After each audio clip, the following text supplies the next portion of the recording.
Good morning बच्चों। आज हम लोग डीएलएड सेकेंड सेमेस्टर में संज्ञा विषय पर अध्यापन करेंगे। तो आइए हम लोग देखते हैं कि संज्ञा किसे कहते हैं। संज्ञा उस विकारी शब्द को कहते हैं जिससे किसी विशेष वस्तु, भाव और जीव के नाम का बोध होता है, उसे संज्ञा कहते हैं। यहाँ वस्तु शब्द का व्यापक प्रयोग हुआ है। यहाँ वस्तु शब्द का जो प्रयोग हुआ है वो व्यापक अर्थ में हुआ है, जो केवल वाणी और पदार्थ का वाचक नहीं अपितु उनके धर्मों का भी सूचक है। साधारण अर्थ में वस्तु का प्रयोग इस अर्थ में नहीं होता, अतः वस्तु के अंतर्गत प्राणी, पदार्थ और धर्म आते हैं। इसी आधार पर संज्ञा के भेद भी किए गए हैं। फिर से एक बार देखते हैं, संज्ञा को परिभाषित करते हैं। संज्ञा उस विकारी शब्द को कहते हैं जिससे किसी विशेष वस्तु, आवाज न करिए भाई, यहां से रिकॉर्डिंग यहाँ की आती है। यहाँ फिर से देखते हैं, संज्ञा उस विकारी शब्द को कहते हैं जिससे किसी विशेष वस्तु, भाव और जीव के नाम का बोध होता है। यहाँ वस्तु का प्रयोग व्यापक अर्थ में हुआ, जो केवल वाणी और पदार्थ का वाचक नहीं अपितु उनके धर्मों का भी सूचक है। साधारण अर्थों में वस्तु का प्रयोग इस अर्थ में नहीं होता है, अतः वस्तु के अंतर्गत यहाँ पर प्राणी, पदार्थ और धर्म भी आते हैं और इसी आधार पर संज्ञा के भेद भी किए गए हैं। आइए हम लोग देखते हैं कि संज्ञा के भेद। जब हम संज्ञा के भेद की बात करते हैं तो इसमें जो वैयाकरण है, जो हमारे भाषा के विद्वान हैं, उनका मत इसमें एक नहीं अपितु मत वैभिन्न है।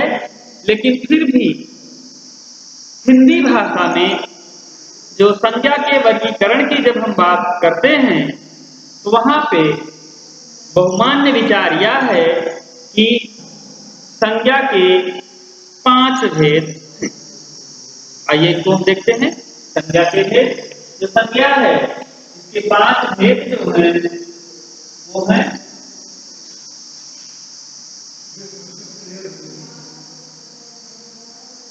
पहला है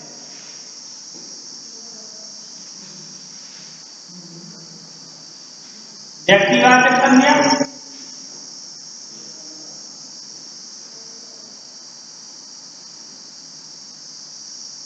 और दूसरा है जातिवाचक।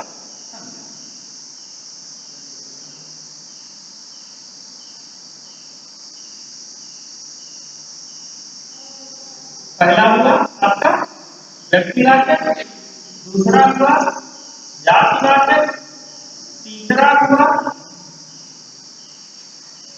भाववाचक,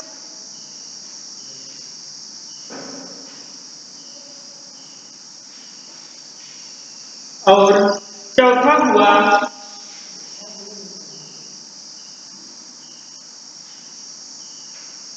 समूहवाचक।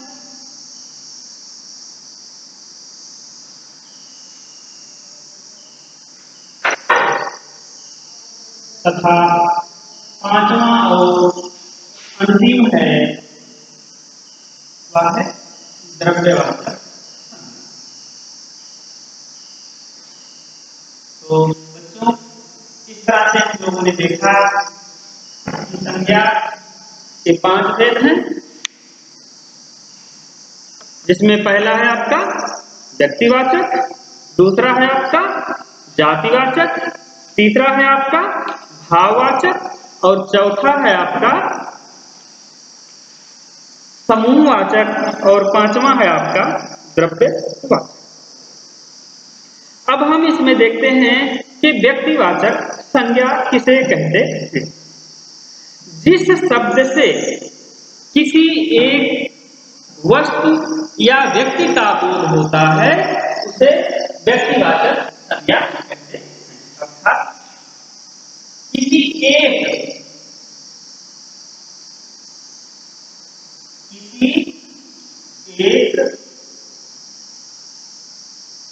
वस्तु अथवा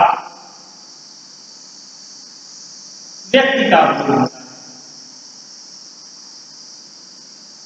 व्यक्ति का बोध होता है तो वह व्यक्तिवाचक संज्ञा कहलाती है। जैसे राम, मोहन, कृष्ण, अर्जुन, सोहन, पटना, या हम किसी शहर का नाम लेते हैं जैसे आपका दिल्ली, तो या जैसे किसी रोड का नाम लेते हैं, सड़क का नाम लेते हैं जैसे हरिशन रोड, विवेकानंद मार्ग, तो ये सब क्या है व्यक्तिवाचक संज्ञा। व्यक्तिवाचक संज्ञा क्यों है? क्योंकि इससे किसी एक व्यक्ति, चाहे वो कोई चौराहा हो, चाहे वो कोई शहर हो, चाहे वो कोई नदी हो, चाहे वो कोई पहाड़ हो, किसी एक व्यक्ति या एक वस्तु का ही बोध करा रहा है, इसलिए ये क्या होगा व्यक्तिवाचक संज्ञा होगा। अब इसमें हम देख लेते हैं कि व्यक्तिवाचक संज्ञा में कुछ तत्व ऐसे हैं जिनके आधार पर इनका जो है ज्ञान प्राप्त किया जा सकता।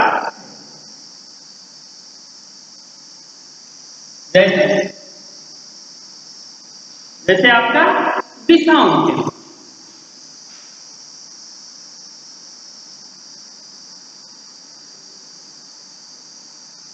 जो दिशाएं होती हैं उनके नाम को संज्ञा कहते हैं।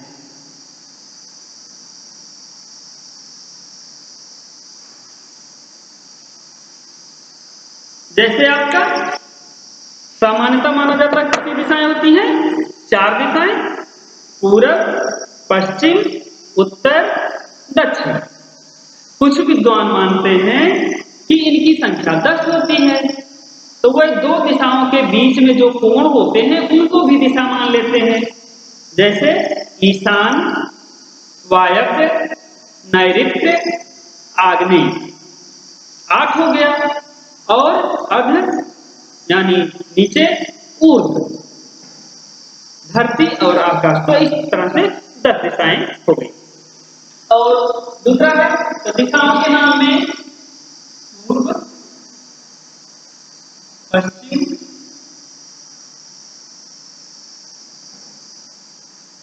उत्तर, दक्षिण, और इसमें है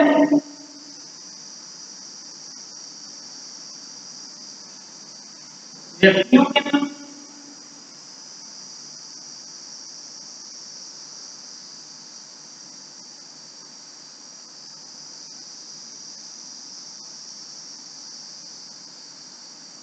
जैसे राम, मोहन, गीता, आदि। तो हम लोगों ने देखा दिशाओं के नाम क्या होते हैं? व्यक्तिवाचक संज्ञा होती है। और व्यक्तियों के नाम क्या होते हैं? व्यक्तिवाचक संज्ञा होती है। अब तीसरा है देशों के नाम।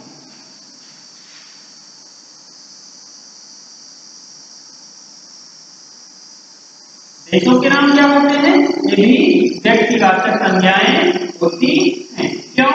क्योंकि हम किसी देश का नाम लेते हैं तो उससे केवल एक देश का बोध होता है, जैसे भारत, जैसे पाकिस्तान, जैसे अमेरिका,